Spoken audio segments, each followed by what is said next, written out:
of gamma on Txx, right? So the first so many say are correspond to the fixed point locus, they are ones, and the other ones are non-trivial.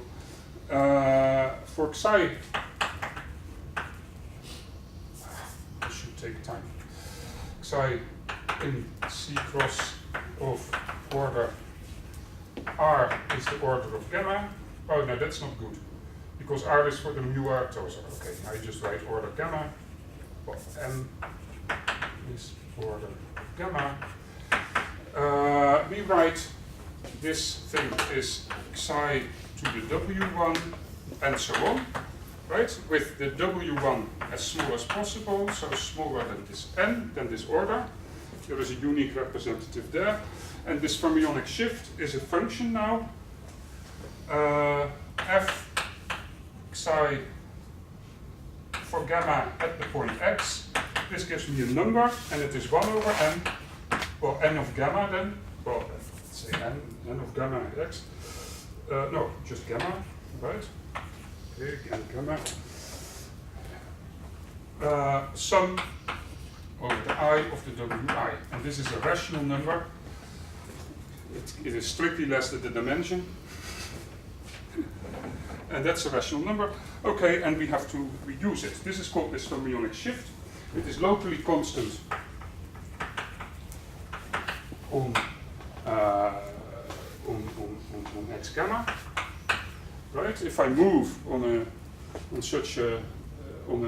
irreducible component of that x gamma, then this function doesn't change because it's linearization. Well, yeah.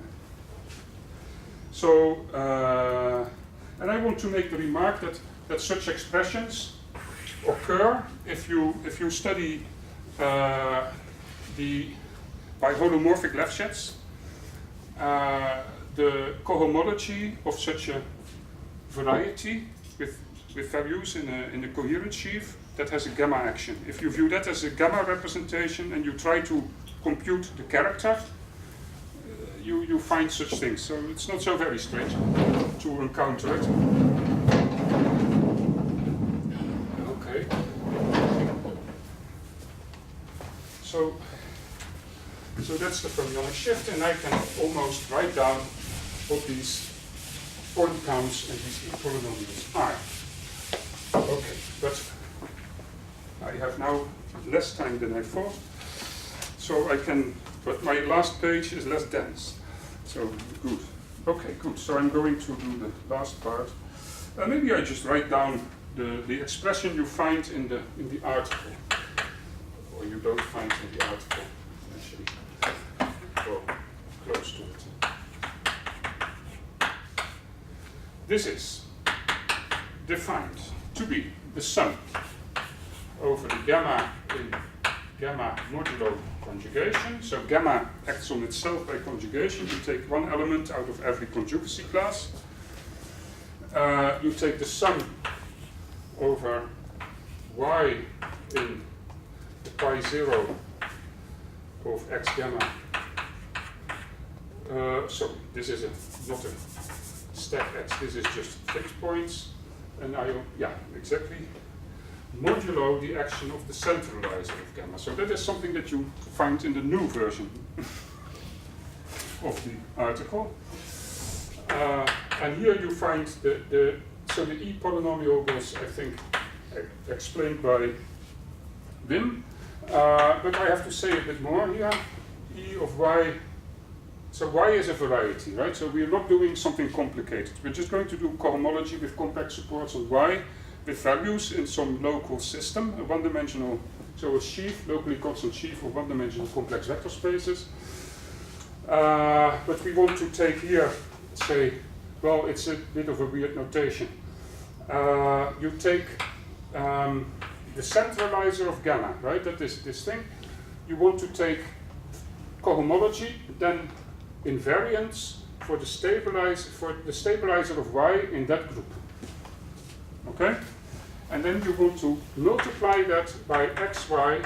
So here you just take cohomology with compact support in a line bundle, or one-dimensional vector spaces that come from the alpha. So I'm not going to explain, but maybe I'll explain it when I explain this in a more global way, that is easier. But this is a local system, C local system on Y, or actually it comes, on Y, but it exists on all of X gamma, coming from alpha. Well, I can say something about that. I said here you have a central extension. You have an extension, and so actually here you have a mu r action on this thing with this quotient. So that means that this scheme over this, the fibers are torsors under mu r. So this thing is a mu r torsor over here. And with that mu r torsor, I can twist the. I also have mu r as a embedded in C star, and if this together with the torsor allows me to make that local system. Okay, that's it. Okay, and you have to do this. Here comes the fermionic shift, F psi gamma at Y, right? Well, yeah.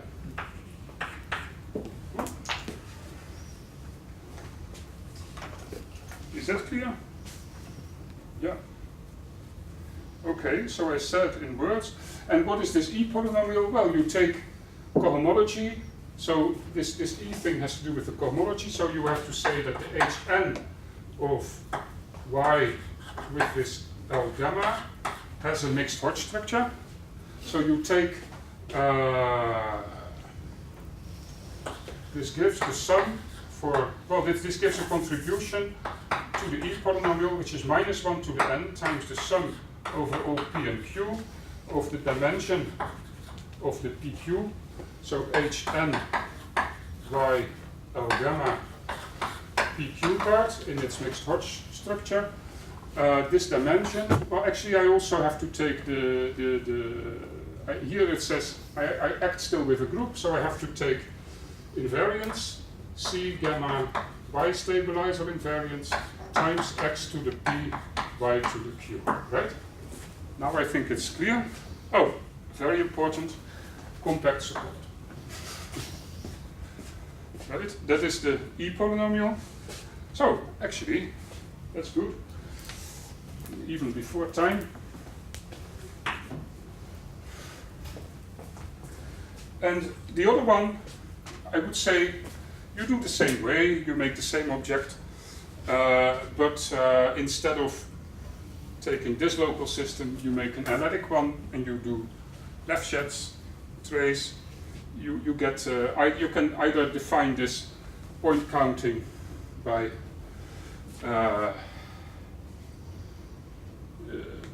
saying that it is a trace of this is a field FQ, you have a Q Frobenius, you take the trace acting on some cohomology, but that's the same as summing over all the fixed point of that Frobenius, and then you get contributions, 1 over the number of automorphisms, a factor of that object, times the trace of the Frobenius acting on the stalk of the sheaf. And that sheaf, I told you, it comes from somewhere, it comes from this alpha, so that is a, but maybe I want to make a remark that this looks like a complicated formula, but, oh, yeah. And you see that this E polynomial is not really a polynomial, but because this exponent of x times y is a rational number, right? But I would like to say something that you're also doing just the following thing. You are looking at the disjoint union over all gamma and gamma of the fixed point locus. And here you take the quotient by gamma, right? That explains this formula I have, because here, this is a bit of a stupid formula, because when the group acts on this, right, it's quite clear that you act a group, the gamma acts on x. And if you act on x, then I have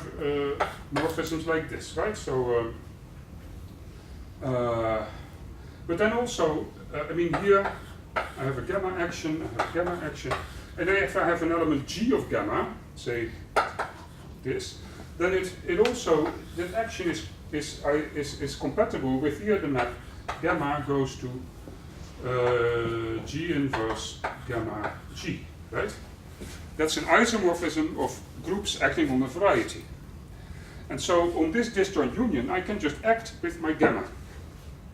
And now you take the stack quotient of that, and this is the inertia stack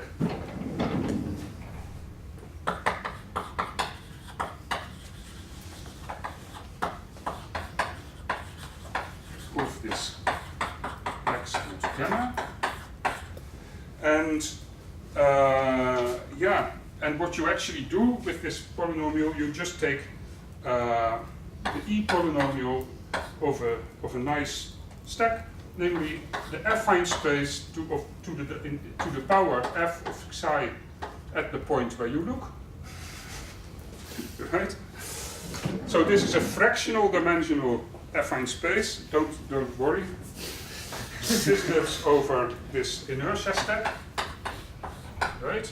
So here the inertia stack I x of that, and you take on here you take your local system, because on the inertia stack you also have this local system, so you just pull it up to this. Oh, and then yeah, okay, that's the same as that E polynomial. So actually they could have saved some notation. That's my claim. This E polynomial is that, and also if you do it like this, the point counting is also easier. Saves you time. That's it.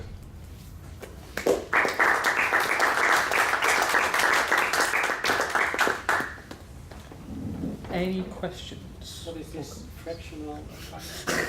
Yeah, you still want to know. Yeah, it's a. Okay, so one remark is that there was a point in time when this was still integer, this f. Namely, if you do Calabi-Yau's, then you have a generator of the canonical sheaf, right? So an automorphism of the variety would fix that. Right? And so then if you think about it, then the sum of these fractions, that is an integer. So in that case, there is no problem at all. And so this shift, all these powers of Q, of x, y, they are explained by just taking this affine space on the relevant x gamma of that, right? So it's very easy. And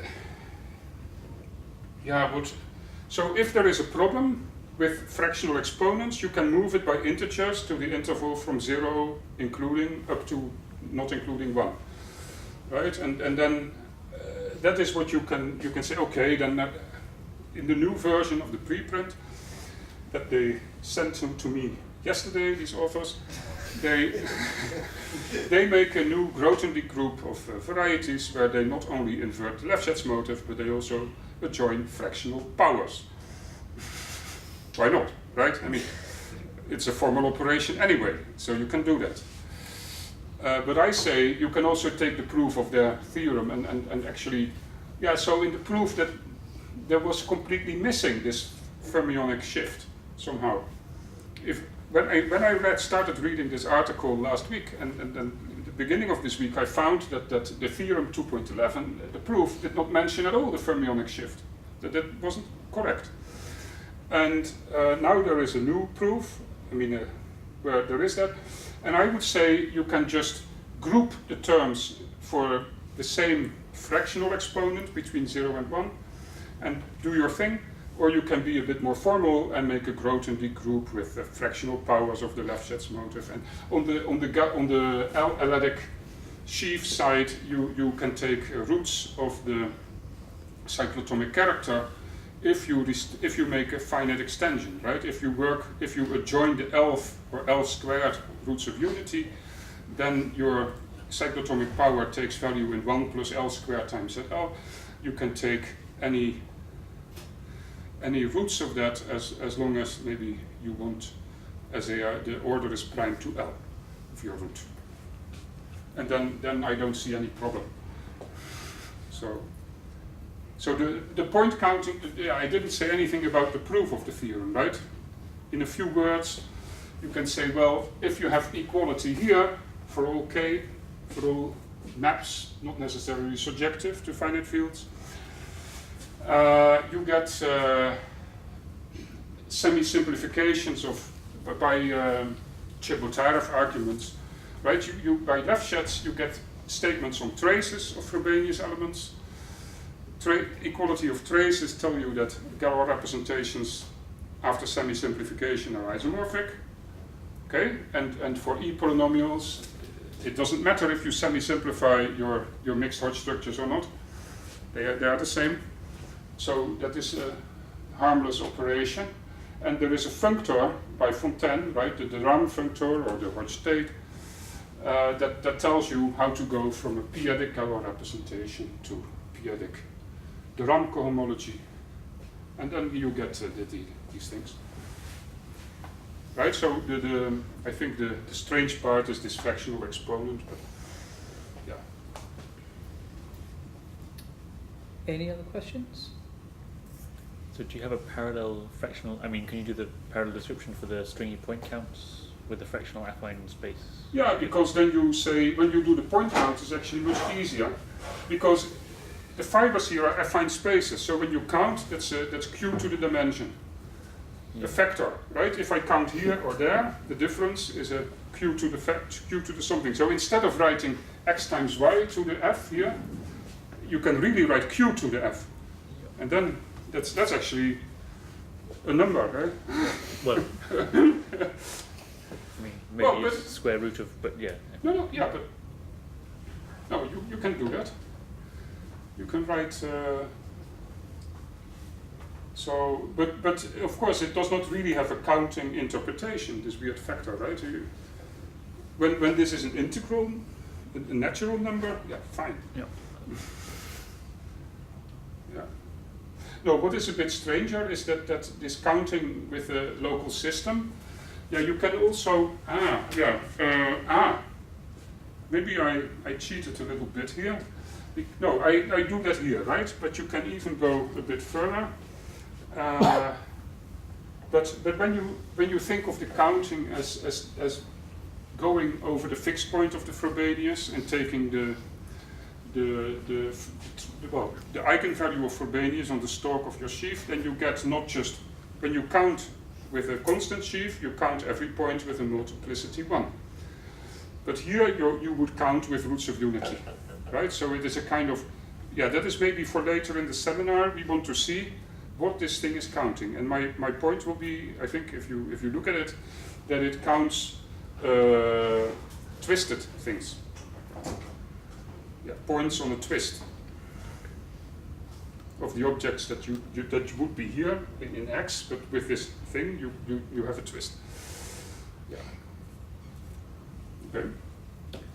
I actually have one very small question. This L gamma, this C local system you get, I mean, presumably it has some kind of variation of Hodge structure on it. It is with a you see, this is a order R character at most, right? So it is nothing serious, nothing interesting. Well, all 0, 0. Anything else? Okay, well let's thank once again. And there's tea and coffee just outside in the hall here, and we'll